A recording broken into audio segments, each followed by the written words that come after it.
Assalamualaikum warahmatullahi wabarakatuh. Selamat pagi, salam sejahtera untuk kita semua. Alhamdulillahirabbil alamin, wassalatu wassalamu ala asrofil anbiya wal mursalin wa ala alihi washabihi ajmain, amma ba'du.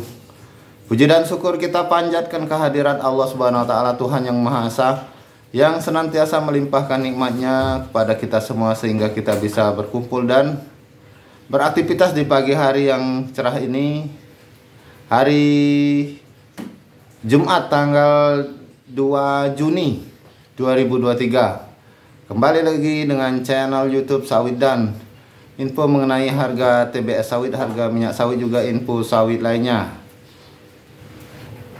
Pertama, untuk harga CPO di KPBN tercatat turun menjadi Rp9.592 per kilogram.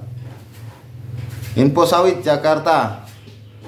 Harga minyak sawit CPO, minyak sawit mentah CPO pada PT Karisma Pemasaran Bersama Nusantara atau KPBN tercatat turun menjadi Rp9.592 per kilogram pada Rabu 31 Mei 2023. Dengan demikian, harga CPO terdapat penurunan sekitar Rp491 per kilogram bila dibandingkan dengan harga CPO pada Selasa 30 Mei 2023 yang mencapai Rp10.020 per kilogram.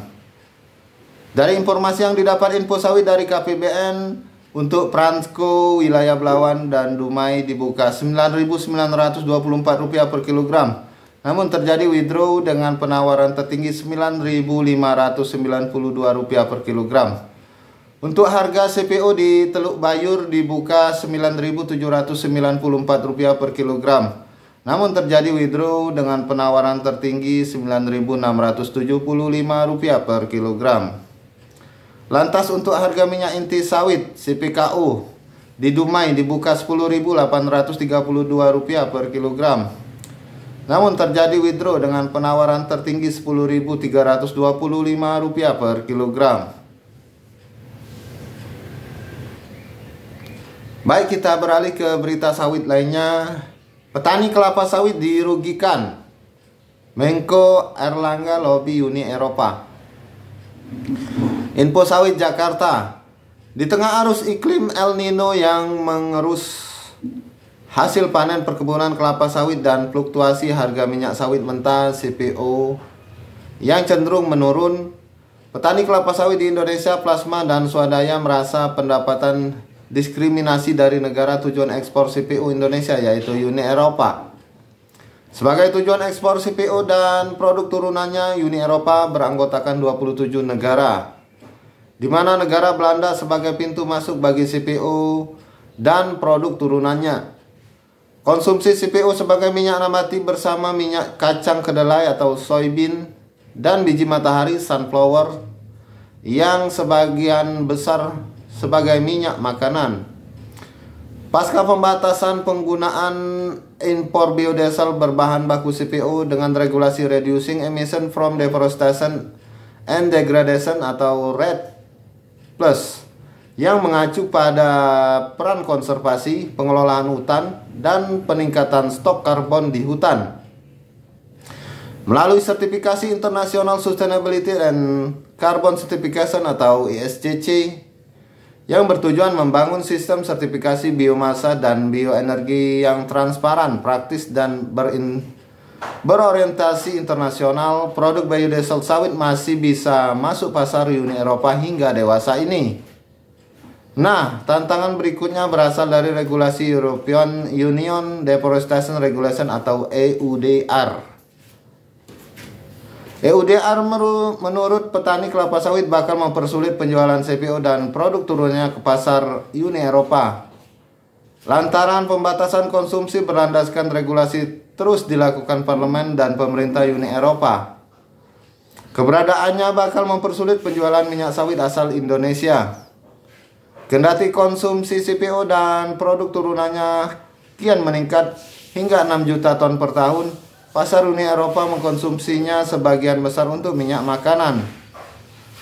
Hanya sepertiga yang digunakan sebagai bahan bakar biodiesel.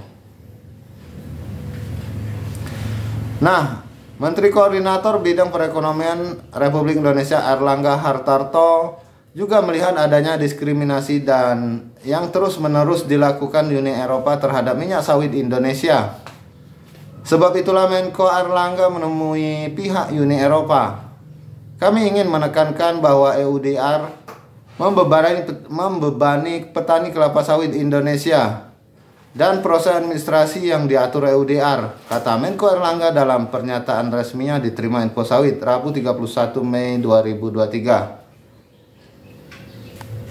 Sementara untuk harga sawit di berbagai daerah, ada teman-teman kita yang komentar. Pertama ada Aisyah Putri, di wilayah tempat tinggal saya Sulawesi Utara 1250 di petani, semakin merosot ya.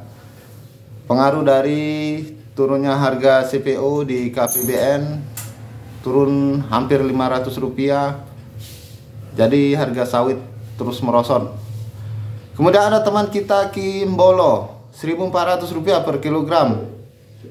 Kemudian Armalinda Sumatera Barat 900 di Pengepul, udah pecah 1000 kawan.